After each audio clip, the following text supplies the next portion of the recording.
We are recording. Good morning, kids.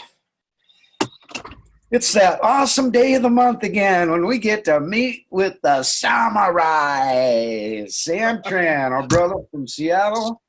The guy that God was so gracious to bring back to us, and I am so thankful for that. And so Sam comes in the first Wednesday of every month and brings us some great stories, some great information. You know, that's one thing about you, Sam. I'll tell you what, you're always just oozing with great stuff. Last time we talked to Sam, he was in Hawaii, and he was gracious enough to come and be on the show, even though he was in Hawaii. And so that was pretty awesome. That's the second time he's been willing to do that with us. And so we're definitely grateful. But so Sam, you're back home now. You're looking sharp. What's shaking, buddy? What's going on? You're taking that little sweetie to school? Yeah. Can you guys hear me? Yeah, there you go. You're back. Yeah. Just taking my daughter to school. Woody woo! Hey, Sydney. How are you, honey? And Sydney, you should be extremely thankful that you've got a dad with as much class and panache as Mr. Sam Tran rolling to school in a suit. Not suit. It's just throw on some clothes and just like wake up and get her to school. No, I know. I'm giving you love, but yeah, just throwing on some rags. Up in pajamas, for goodness sake. Yeah. So, I'm home now. I've been home for a while. I know JJ was wondering where in the world Sam is today, but it's a good life, guys. It's a good life that we have this time freedom, you know, that we get to go and travel the world and help people, you know. It's I've been home for a while. I'm gonna be spending some time up in the mountains this winter. I'm gonna be working at the pro shop up at Stevens Pass ski area, just so you could do part-time work and get like a ski pass, and so that's what I'm gonna be doing over the winter. Along with making contacts and helping people with Kangen too. So it's just a good way to go to the office up in the ski resort. Yeah, amen. You're gonna love that. So I'll probably be doing some live broadcasts on Facebook posts from the mountaintop at the office, and so people will be like wondering where the heck is Sam today. He's up there going zoom on the groom. Yeah. It's so cool because I get to work in the I think you only have to spend like 100 hours to get like an epic pass, like a Vail Resort spot, like Stevens Pass, and so you get an epic pass, and so those epic passes are worth like $1,000, you know, and then they're good at like 37 ski resorts. Yeah, you could come here and ski at the best resort in the world at Snowbird. It's about 20 minutes from my house. Yeah. And so, I think, Snowbird is one of the Vail resorts, right? I believe so. There's Heavenly, and there's all sorts of different resorts, but it's pretty amazing. It's, you know, for 100 hours. And guess what, JJ? I get to work in the pro shop. Bye, honey. Have a great day, Sydney. Woody-woo! Off to school. So, I get to work in the pro shop. So all these demo skis, you know, like, $1,000, $2,000 skis and snowboards. I get to try them out for like $1. Hey, you can't beat that with a stick, that's for sure. Yeah, no, it's not bad at all. So maybe I'll start reviewing skis and snowboards. Yeah, hey, you know, people need information about that too. Yeah, I mean it's a pricey sport for sure. Yeah, so yesterday we had a really great show with Dan, and he's in the house with us today too, and But yeah, he had some interesting things to say about the Life Ionizer people. He had a nice little conversation with them, and they didn't know who he was, and I thought it was pretty awesome what he got out of them. Oh yeah. Make sure to have your windows open whenever you run your 2.5 water. You better make sure you got your windows open. Yeah, I got catch that. I didn't catch that episode, so it's up on YouTube, right? Yeah, it's up on YouTube. Oh, I have to check that out. Yeah. Yeah, you guys want to talk about motivation and inspiration today, or what's any topics I could help you guys with?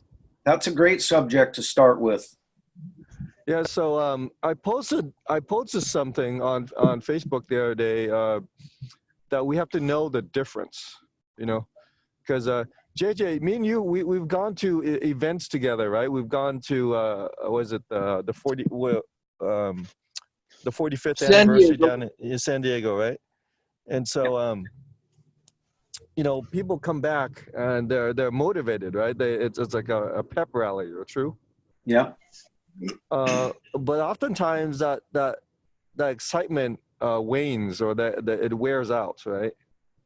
And then you got to hit the daily grind, right? It becomes a daily grind. It can become a daily grind doing Kangen, and I think that's where some people kind of can lose the motivation. Yeah. Is that true? Yeah, I agree. And in fact, I think an interesting little side note about that is David Zaragoza shared something out yesterday where he was having a little conversation with somebody, and it was just some writing. It was like me asking how you feeling? You feeling better or something? Oh yeah, I'm sick and blah blah blah. And I feel like crap and da da da. And then he says, "Have you tried water?" And the last thing the person says back to him is, "Huh?" It's like, I posted it out and she said, this is what makes this the most difficult business in the world, is because people can't seem to grasp the importance. Yeah. The simplicity. Yeah, the simplicity of water. And, I love how you're always pointing that out. The simple thing is really usually the most, what's that? Occam's razor, I think it's called. The simplest solution is usually the right answer, or whatever, something like that. Exactly. And, hey, pardon me. I'm gonna be walking inside in the dark here, guys. Hang on a sec here. Moving from the car back into the house here. But yeah. So having that inspired action, right? Having that inspired,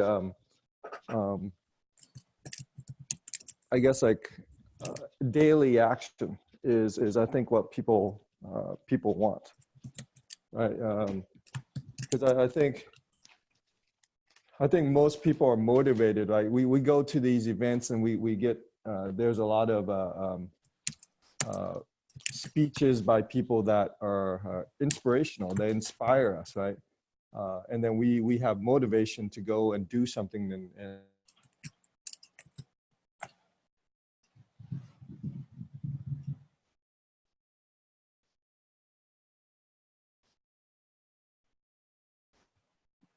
I don't know if you can hear me, Sam, but you're locked up.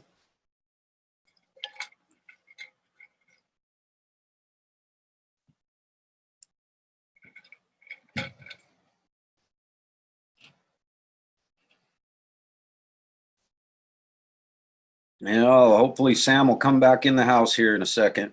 Looks like one of the things, JJ, was he here? He'll be back. Yep, I'm here. Yeah.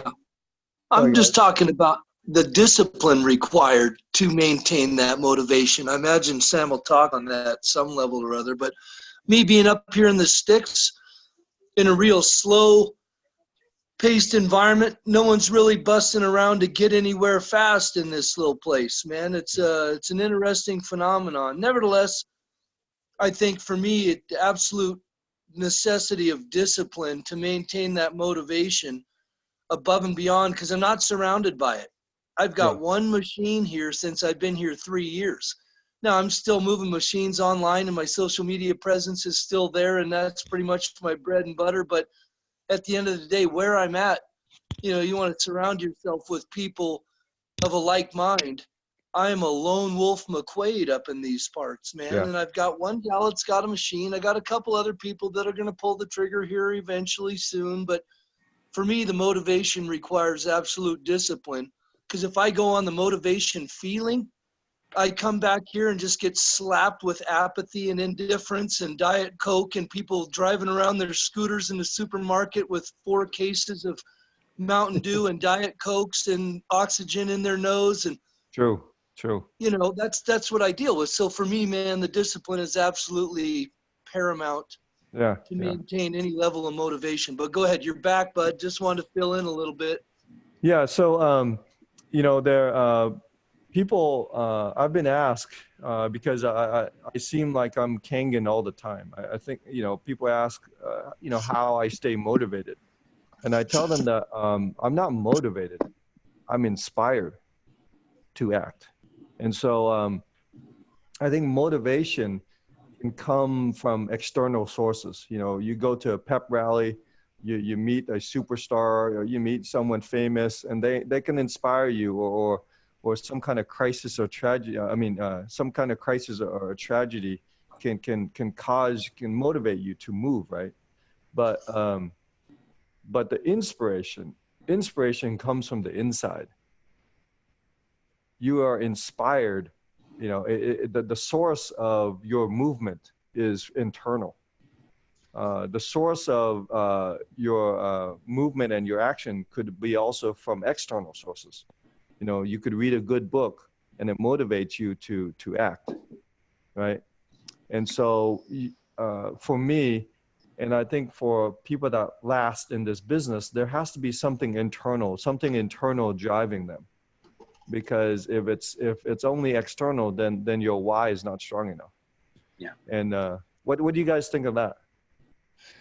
You know, may I? Listen, for me, I always look, right now I'm getting back into the saddle of coaching my little guy. He's a 7th grader. And you see we're in a real transition where these kids are going from, you know, mom and dad coddling them and making them, you know, just always feel warm and fuzzy. And I'm really at the stage where you guys are 13 now. You guys got to understand the game of basketball is a metaphor for life. You get into this, you bring your personal responsibility to the table, and you're playing with a handful of guys. So now you've got a collective accountability around you. All we're trying to do is get better. I asked him, why are you here? Are you here because mom and dad want you to play? Are you here because you think it's going to help you get chicks? They giggle. Are you here because you really like the game of ball? And, you know, you want to keep it light, but I want to keep it purposeful. And for me, I always looked at sports as the metaphor that helped facilitate that internal drive you're talking about. True. You know, being able to, you know, we're getting beat in the 4th quarter on, you know, they're playing school league right now. And I'm coaching their AAU team. So school league's going on and they're out of shape. The games they're losing in the 4th quarter because they're out of shape. You know, does that mean I'm going to turn around and run them? No, I'm going to do it in the context of drills. I'm going to do it in the concepts of basketball savvy, not just running them to make a point or, you know, just to condition them. But to me, I'm always talking to them about, you know, why are you guys doing this? Why do you want to play ball? Do you guys ever contemplate being state champions? Do you guys ever contemplate anything above and beyond beating the kids around here? Yeah. And the lights are starting to turn on. And for me, as much as I don't have an audience with Enagic here yet, with Kangen here yet, I've got an audience of young men, young boys, just all turning into their tweens to their teens. And to me, it's critical because it gives me the opportunity to talk exactly about this, to inspire them. I don't want to just, and I tell them, I says, everything I tell you, when I go home and you go home, what do you do with it? Do you think about what I just shared with you, or do you understand on a personal level that if you want to get better, my words are not going to make you better? My words are only to try and ignite something inside of you. I'm running around with a little lighter in my hand, looking for a piece of paper, looking for some dried mulch or something just to start your fire.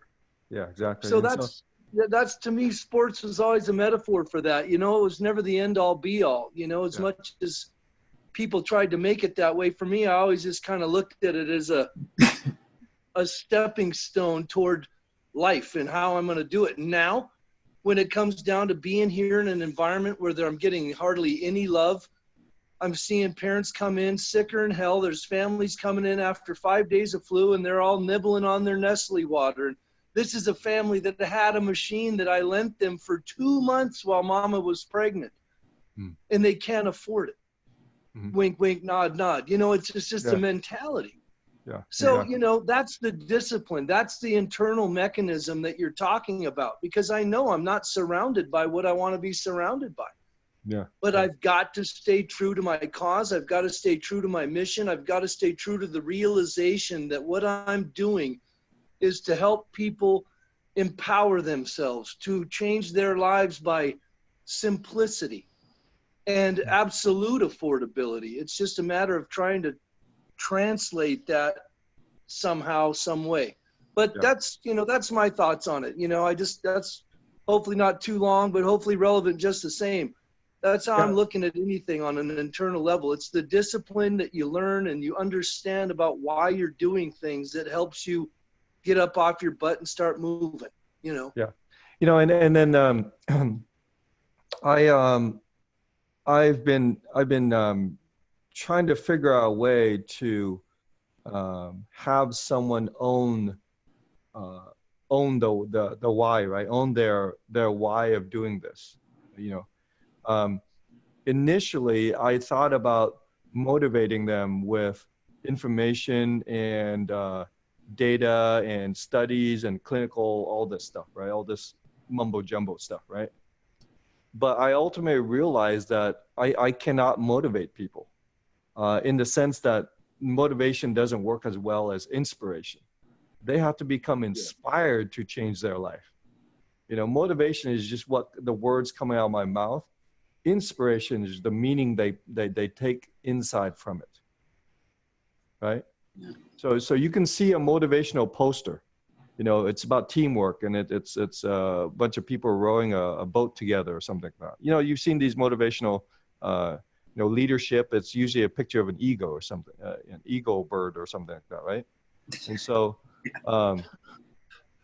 so you've seen these posters and they're motivational posters, but they're on the wall and you just look at them and it's a signal coming in, and what you take in is what inspires you to act, right? The inspiration, it means something to you personally, and then you act out inspiration, right? Inspired action.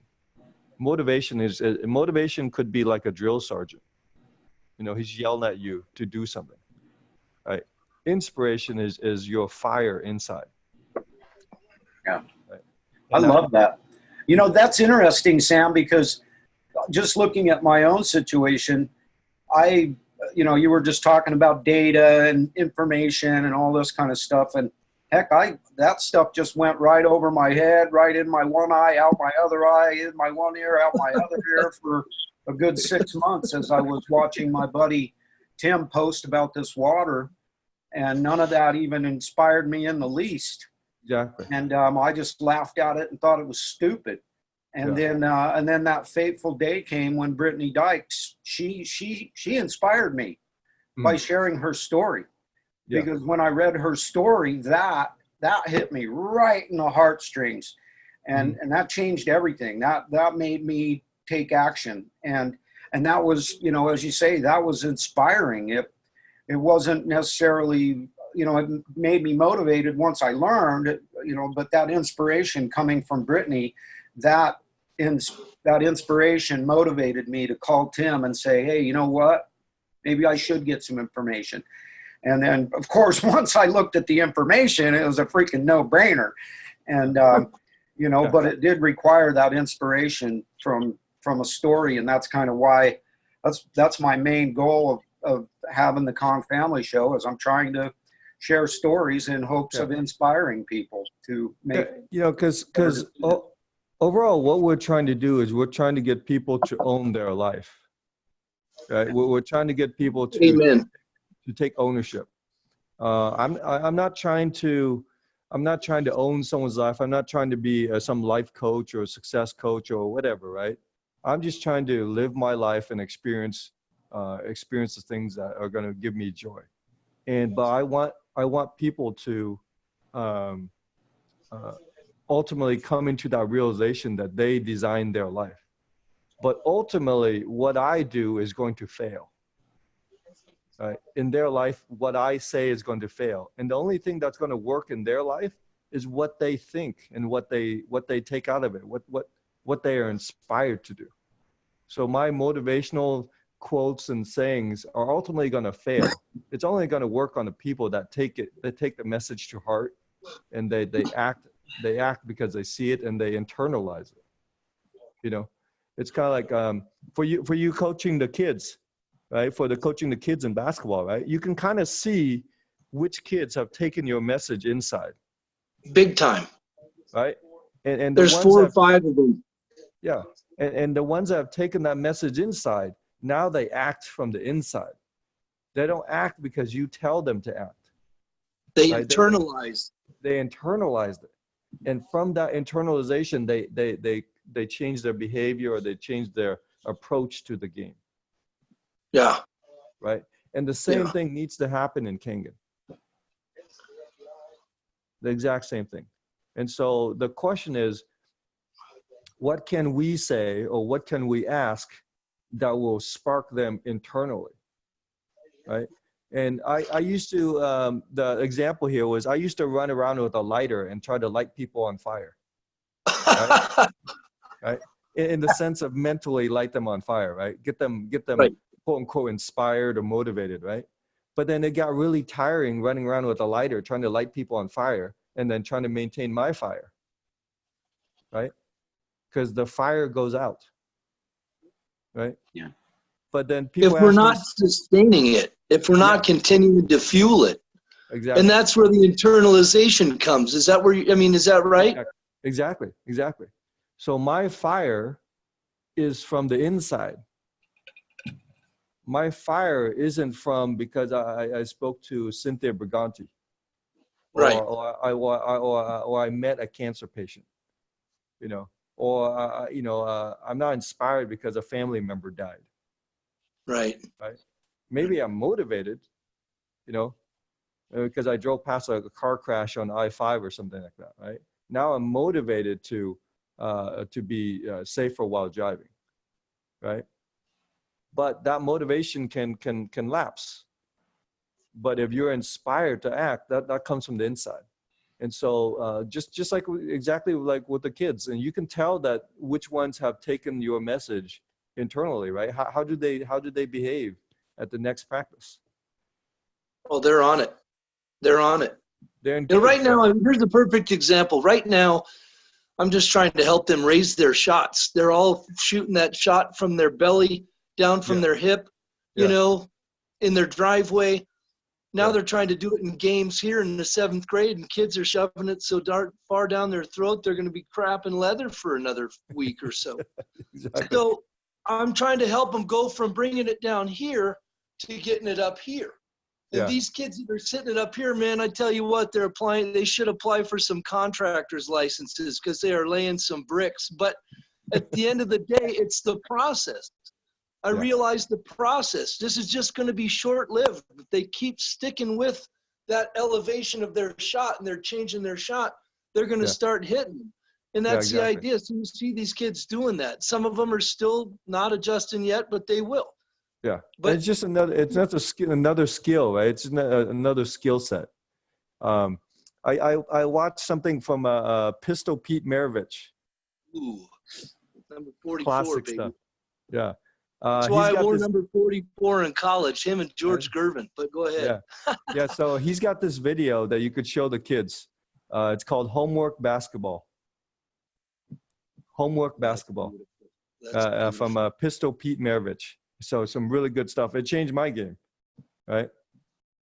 But Yeah. So JJ, getting back to being being inspired as being instead of being motivated, because we go to events and then and we get we get motivated to go speak to people and go do bigger things, but then we're not necessarily given the tools. And so yeah, you're all excited now, but the door still slams in your face. Right? Yeah. And so that motivation, after a while, it wears out because the doors still slam in your face. Like the end result is the same, even though you have more motivation. And that's why people kind of go this cycle from I love this to I hate this to I love this to I hate this, because the skill set isn't improved. Yes, the motivation is there, but the skill set isn't improved. And so does that, have you experienced that or you've seen that? Absolutely. And for me, I've got to use you as an example, because I don't think there's anybody in Enagic that has inspired me more than you have. Just because of the way you think and the way you're always spurring thoughts. And, something you said when you were on here last month, when you were in Hawaii, I just have literally not been able to get this out of my head. I've posted it several times. I've mentioned it a lot of times, and it'll never get out of my head forevermore, right? And out of my heart too. You said, why do I recommend this water to people? Well, it's simple. It's because it's the foundation of life. Period. And that just hit me so hard, and then another thing that you inspired me with that has just stuck with me ever and has made my life so much easier when it comes to this business is you said, I can't care more for people's health than they do. And those two things that you said have really been a huge inspiration to me and have helped me tremendously in continuing to have a fire inside and keep on going, regardless of what's going on around me, regardless of what anybody else thinks. I know that I'm in the right place at the right time, doing the right thing. And some of the things that you have said have been tremendously inspiring to me. And I think you're absolutely right that you have to be inspired to do something. Otherwise, like you say, the motivation's gonna, the fire of the motivation's gonna go out if you're not truly inspired in your heart and, True. And your mind. And it can risk becoming another day job, right? Another gig, right? And so there's I get up in the morning with the intention of going to go meet someone new and going to change their life. Like, yeah. And I feel blessed that my feet hit the floor, right? Because if my feet don't hit the floor, that means something bad happened and I can't get out of bed. I love it. I love it. And so for me, being a patient before, that kind of struck me as I have this life to live, but that's the meaning I take. I mean, some people have a near-death experience and they never the switch never flips in their head. They never become inspired and they just kind of go through the motions of their day job again, or someone passes away in their family and they cry at the funeral, but then they go back and they live there, they work another 20 years at the dead end job that they hate. Yeah. They're not inspired to go make a life-changing decision, that's something I would like to bring up to people that are going to be listening to this and the people that are on the live side listening in from the Kong family page is that the fire that you find in this company, I can't say enough about the motto of this company, change your water, change your life. Mm-hmm. And I think a big part of the reason why it's so life-changing isn't just because of the water, just because of the awesomeness that is this company, but literally the people that are involved with this company. You know, because I've gained so much inspiration from you and from Sean and from Dan. You know, Dan, the silent killer, just sitting back there soaking all this in. You know, he has been such an incredible inspiration to me as well, and a good friend. And I just feel so blessed to be part of this. And you know, it's just Dr. Barry All, listening to his presentation where he talks about how he was born sick. And he starts out with I've just got a really simple goal. I just want to change the world. And the first time I watched his video, that particular video, I cried through the whole thing. I was literally sitting right here at my desk, bawling my eyes out during the whole dang thing. The only time I wasn't crying was when he said, "You really should be just drinking this stuff right out of the hose," you know. and, but other than that, I just sat and bawled like a baby because it reminded me so much of my mom. And that's the thing about this company, is it's so life-changing. There's so many ways that we can influence people's lives for the better. And it's like, it's really just brought it to home to me how much we really can have the ability to change the world. And, you know, and we got old Dan sitting back there in the background, and I'd really be curious to hear what Dan has to say about this subject today. Yeah, because hopefully he'll chime in. But he might be locked up. we had a meeting at the office yesterday, and I just went around the room and asked people, why are they here? You know, what inspires them in life? And some people said health, some people said income, some people said free time, but the overall theme, goal of everyone was freedom. You know, whether that be physical freedom, financial freedom, or spiritual freedom, right? And freedom is, you know, you can't go to 7-Eleven and pick up a case of freedom. You know, freedom, right? Freedom is if something the Slurpee was only freedom. Yeah, supersize it. Extra big gulp freedom, right? But here's the thing. It's just, and I was telling them that yes, freedom is something that you should go after. Freedom is something that should hold a sacred place in your heart and your life. But you've got to use tools that actually deliver freedom. Yeah. Right. And so most people, unfortunately, in our society are using a job, a job. And for some reason, when the longer you use that job and that job quits on you, has layoffs, and is not dedicated to you as you are to it, you don't get a sense of freedom. Right. You get a sense of, you know, you're in this rat race, and then, you know, 90% of people hate their jobs, even though they can choose any job they want. It's a sense of requirement. Yeah, it's a sense of requirement. And so I was telling them that this is just a tool. This is just an Uber.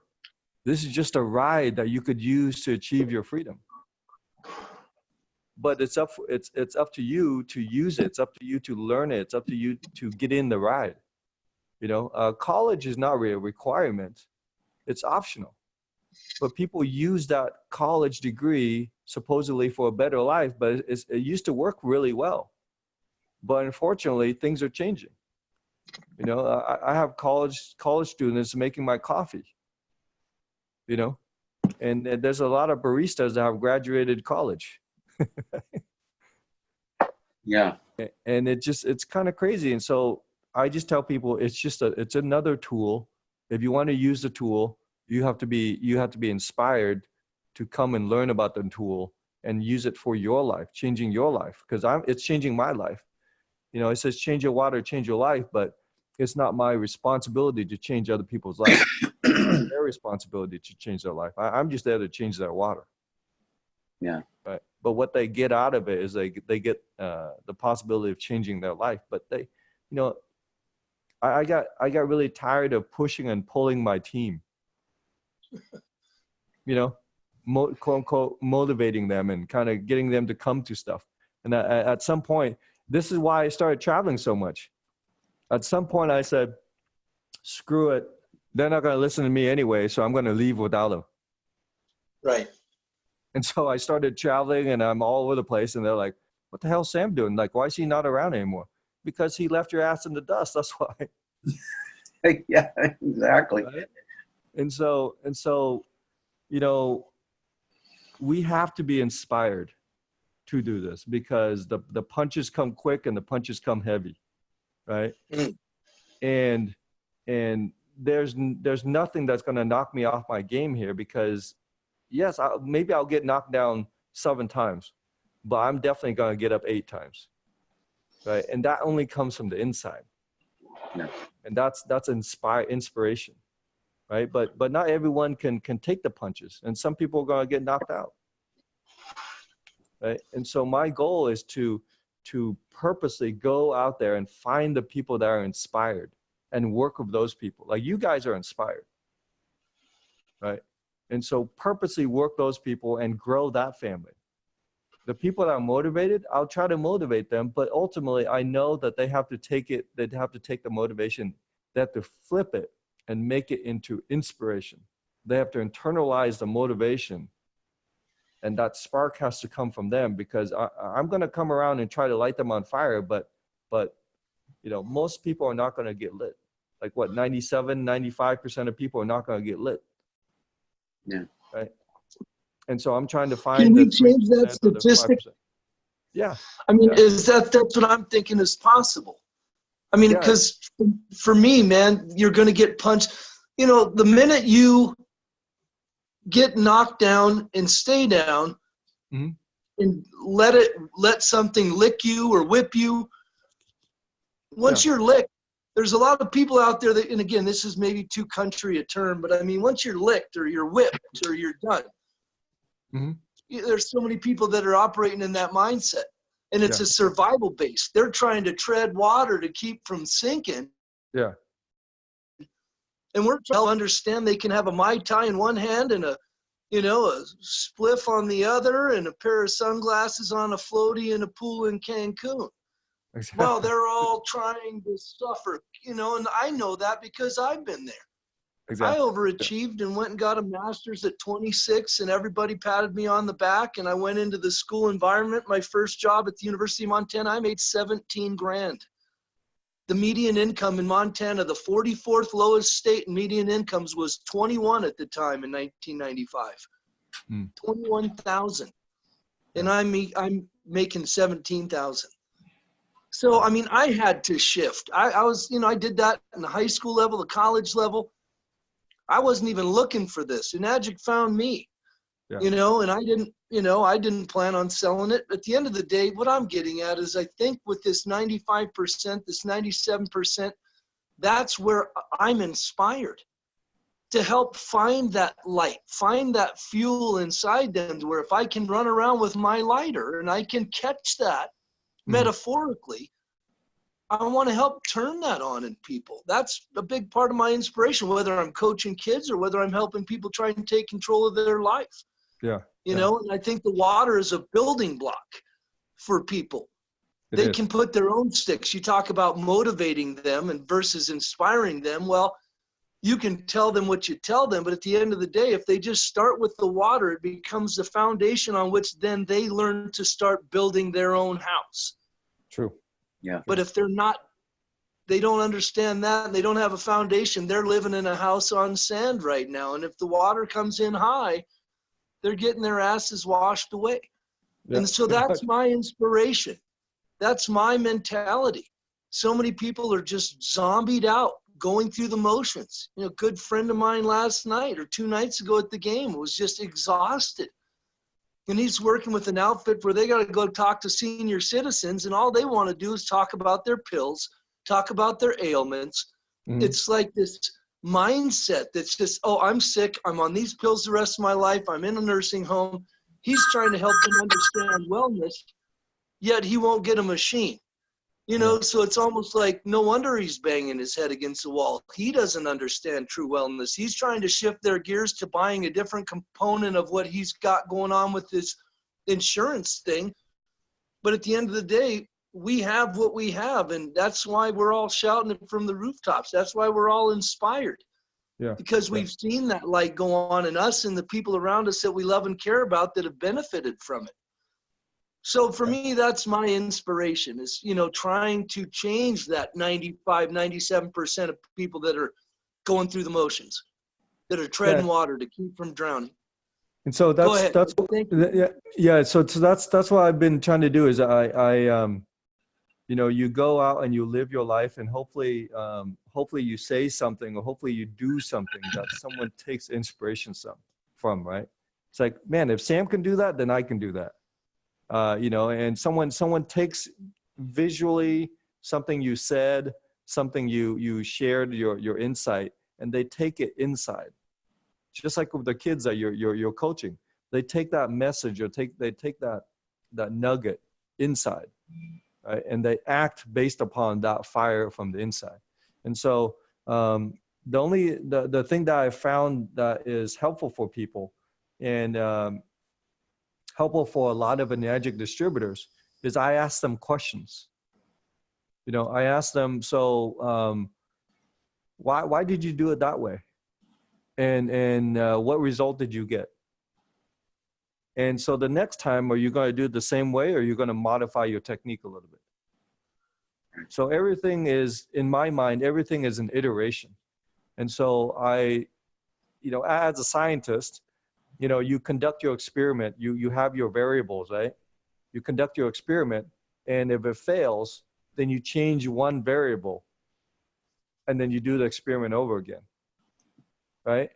And if it worked, great. If it didn't work, change another variable and do the experiment over again. And that's what this is. And so over time, I've you know, people ask me for the recipe. Oh, how do you do this? How do you close a sale? How do you talk to people? What video do you send them? You know, but it's not so much a protocol that I follow. It's, I ask the people questions and they give me an answer, and they answer me with what they want, and then I give them what they want.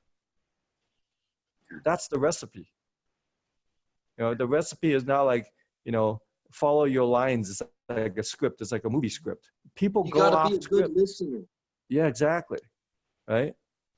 And that's the secret recipe is you have to become inspired to not know everything, and become inspired to just go out and seek information from people. And when you ask them questions, they'll read the encyclopedia to you, right? They will give you everything. All you need to do is just like tune in with your 2 ears and listen very intently to what the hot button that they're telling you is. If they're sitting there complaining about their job, or complaining about their boss, or complaining about how they got to pay the rent, well, those are great opportunities for you to dig a little deeper, maybe.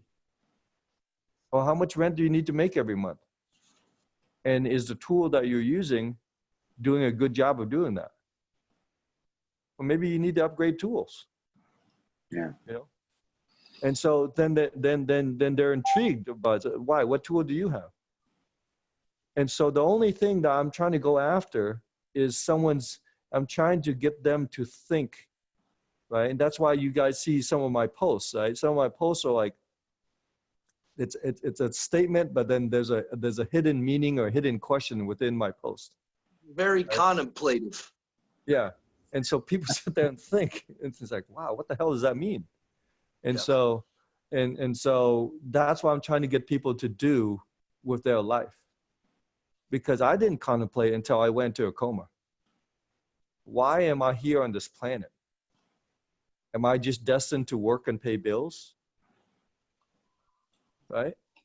And so what am I going to do with my time? What's the legacy I want to, leave? How do I want to leave things for my children, or how do I want to leave the planet? Right? And so I started asking those type of questions, and I guarantee you, like you said earlier, that most people are just zombied out. They're going through the motions, and this is high level. This is like this is what monks think about. But every day people are just trying to grind it out and just trying to rub two nickels together, right? And just pay rent. And so that's That's survival. I said, yes, you have to survive, but what are you here for? Are you just here to survive, or are you here to thrive? Right? What's the dream that you gave up on in junior high or college? What's the big dream that you gave up like 5 years ago? Right? And then now you're doing your practical job. And so I get people to, sometimes people cry because they say, well, I wanted to be a dancer, or I wanted to be this and that. And so now I'm stuck in this dead end job. And some people just cry. And I said, yeah, that's sometimes that's what you need, because the emotion leads to motion. If you're going through life with no emotion, that means you're a zombie, right? Emotion leads to motion. And so that's why if you notice the TV commercials, they always get us emotionally engaged. With their really good looking people selling pharmaceutical drugs? Yeah, exactly, right? I mean, that's their effort. Yeah, you have to give them their due, right? Because it's very effective. That's why everyone's on pills. But they use emotion, right? The power of suggestion. They have a grandpa playing with his grandkids. Okay, so if you were a grandpa, why wouldn't you want that? Of course, every grandpa wants that. Sorry, the phone's ringing over there, guys. But we have to use, so we have to, we have to become inspired by something and just find out a way to improve. And it's inspired improvement. It's inspired action. It's not motivated action. No one motivates me. Matter of fact, a lot of times people think that by yelling at you, they can motivate you to do something. A lot of coaches, right? There's sometimes like Bobby Knight. Yeah, right. He scares the shit out of you into doing what you got to do. Exactly, right? So there's different types of quote unquote motivation, but the best type of motivation, right, is internalized. Makes you inspired to be your best. Yeah. Right. And it's with love and compassion. That's what love and compassion is, right? And so you have the heart-to-heart talk with people, and you don't hit them over the head with the Dr. Kangen encyclopedia. It's like, man, I can't believe you don't know this. Like you're sitting there bopping them on the head, and people don't like it when they get hit on the head with data, right? And so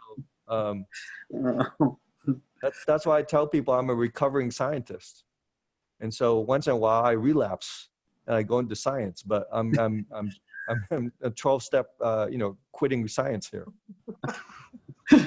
Yeah, I'll tell you what, Sam, that is so awesome. And you know what I'm getting out of this today that I want to encourage everybody to think about is that the solution to whatever it is you're going through, I think, is to learn to be a better question asker. Yes. Know that one thing that I'm being inspired by right now, and this is something that you've inspired me with over as long as I've known you, is to learn to ask better questions. Instead of telling people, ask them. And that's a hard thing to learn. It is really, really difficult to learn to ask questions. I'll tell you what, I'm having a heck of a time with it. And but it's something that I have to drive to learn. And, yesterday I had a network marketer send me a friend request.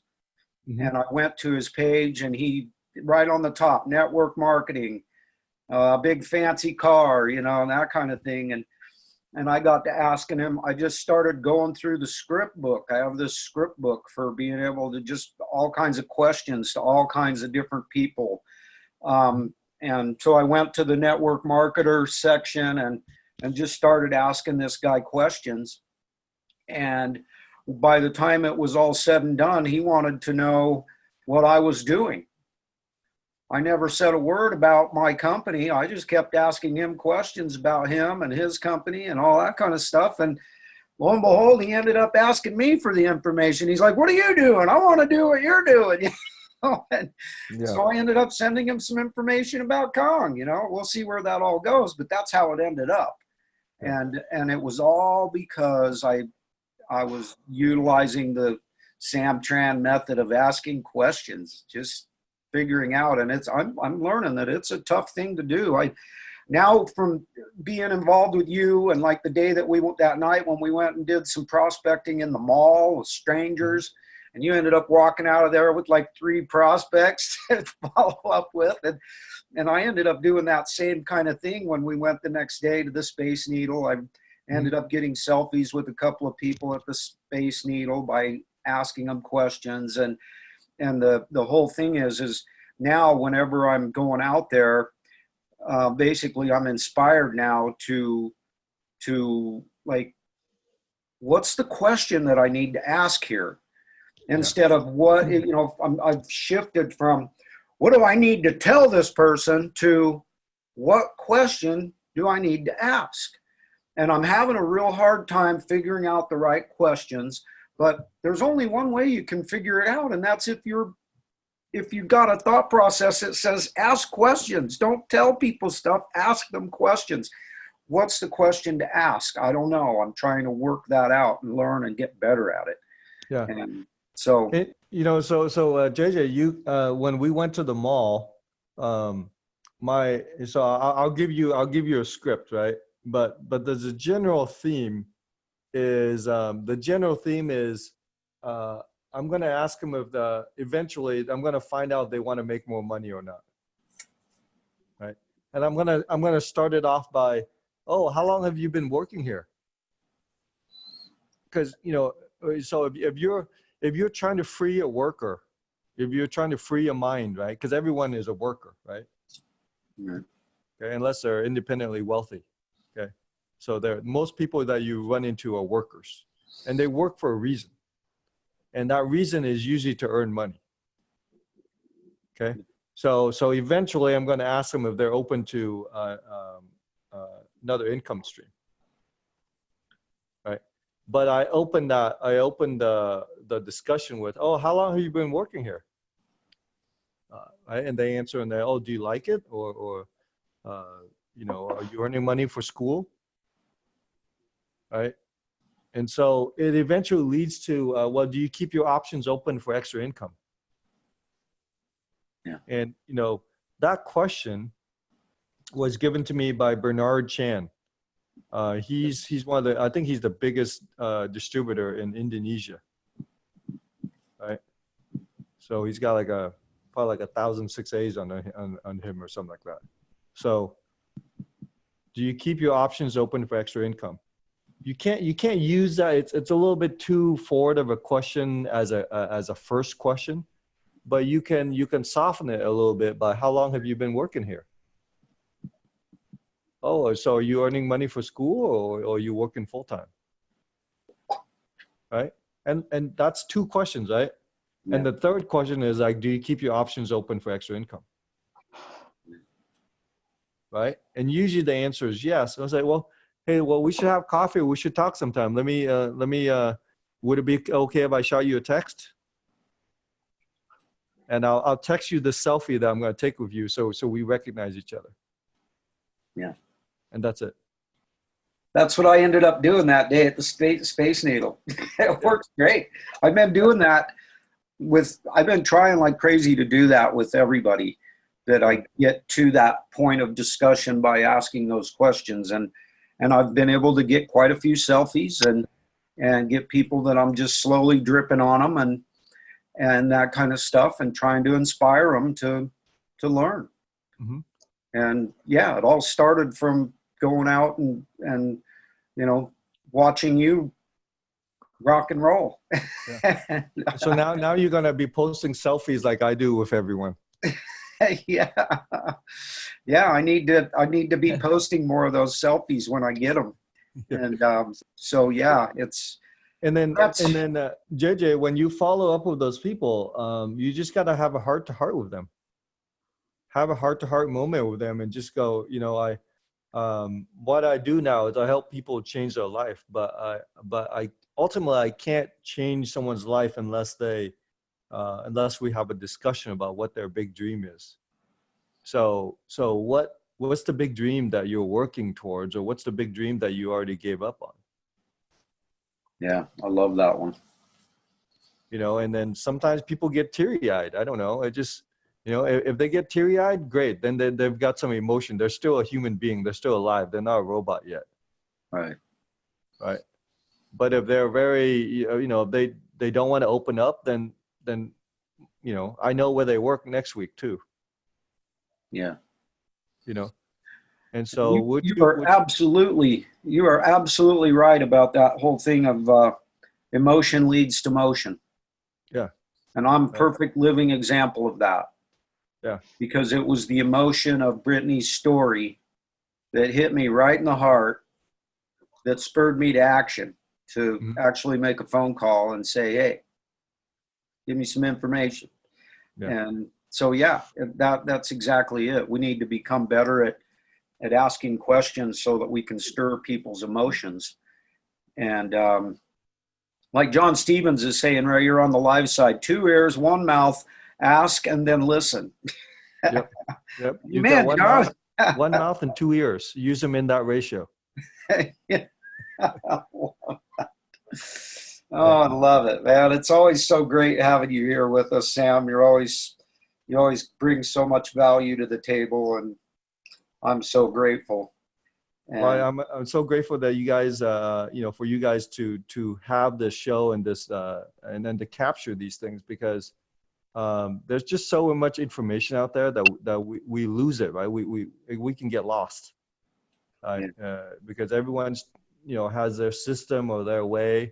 And so what I do and by sharing with you guys and trying to reach out to a bigger audience is like, we have to internalize this. We have to act from inside. We can't act because someone's telling us to act. We have to be inspired to act. Yeah. And so no one's going to make you get out of bed, or no one's going to make you exercise unless you are inspired to exercise. And the same thing here in Kingdom. No one is going to inspire you to go talk to someone unless you are inspired to do it, you know, to go change your life. And so that's what we need to do. And thank you for you to be hosting these things, you know, and giving people a venue to share their, you know, what's in their head, what's in their heart. Yeah. Well, I'm inspired, buddy. You know, just the people that I've met in this company have inspired me to change my own life in a huge way. And I have a burning desire to help other people do the same who want to. Yeah. And I just have to work every single day at getting better at literally everything we've talked about here today. Got to learn to, you know, if you can ask questions, you can inspire people. And if you can inspire people, then you're going to motivate people. If you can motivate people, then you're going to succeed at whatever it is you want to do, whether it's Kangen water or whatever else. You know, you're going to be able to succeed if you can do those things. And so, yeah, what a great discussion today, brother. I love it. I love it. It's always awesome. So, yeah. Hey, can I share this with you? You were talking about Pete Maravich. Yeah. What's that? Pete Maravich, the LSU years. Oh, there it is. That's good. On this old dinosaur of a VHS tape. Yeah. That's some good stuff there. Yeah, man. Well, that boy played for the Utah Jazz. Yeah, he did. Oh, he did. The New Orleans Jazz at the time there, fella. Yeah. That's some good stuff there. You know, there's so I play basketball, right, guys? And so all I do now is I run from 3-point line to 3-point line. So I'm a 3-point specialist. That's all I do. Get Tran the Rock. He's pulling from way downtown. Right. But watching Pistol Pete Maravich, and because his homework basketball video changed my shooting, and you shoot through the open window now, instead of having the ball right in front of your face and you can't see the basket until you release it, right? Yeah. You shoot from higher, right, and then you shoot through the window. That's right. And so I think, you know, having the kids like watch that would be really helpful. But he's a good guy. I like your style, big fella. Yeah. Well, I love you guys so much. I appreciate you being here. It looks like Dan, are you back in the house again? He's been locked up the whole time. Yeah. Oh, your But, volume. Turn your mic on, Haas Stetler. There we go. There we go. you go. I There he is. apologize. Actually was on a conference call with my new guy from Philadelphia, and he had me on a three-way call. So sorry about that. Oh, Nice. no worries. But when you take the call, I guess it looks like I'm in the room, right? Yeah. Okay. Yeah, because I just answered the phone. But sorry, Sam. I'll catch up with it. I get the pleasure though. I get to see Sam all the time though, so it's wonderful. Good stuff. It's a blessings both ways, brother. Amen. Oh. It's a blessing to all of us that you guys are both willing to come in here once a month and visit with us. It's not only a blessing to us, but it's a blessing to people that we don't even know yet, that we haven't even met, that are gonna see this as time goes by. And so I can't say thank you enough, you guys. I just love you guys so much, and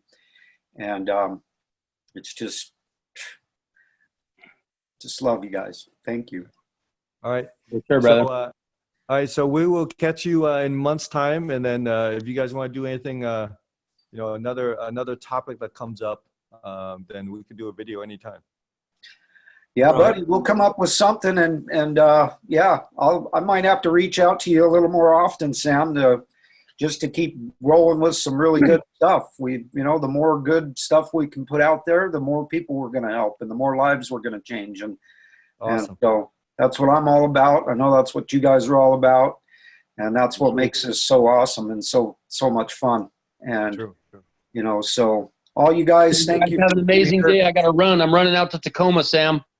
Oh, you are? Hey, I'm going down to Tacoma too. I gotta go meet Greg today. What time are you going to be there? Anytime. I can go anytime. I have to. I'm actually going with Tran because we're meeting with a bunch of Cambodians that own a restaurant. But we're supposed to meet Greg at his store at 11. Shoot. Okay. I'll carpool with you guys. So I think we're going to be down. We're going to be down there stuck a little bit. I don't know if you're going to want to be stuck with us today, but No worries. you might be able to help though. Actually. Yeah, I'll give you a call later. Okay. All right, buddy. All right. Bye. Catch you Giddy later. up, gentlemen. Man, love you, brother. All right. Love you guys. Have a great day, guys. Love you guys You got too. it. Have a great one. And All right. we'll talk again soon. Bye for now. Okay. Don't forget your hugs. Woo-hoo! Love you guys. Hey, love Make you it a guys. great one. You too. All right. Bye-bye. Bye for now.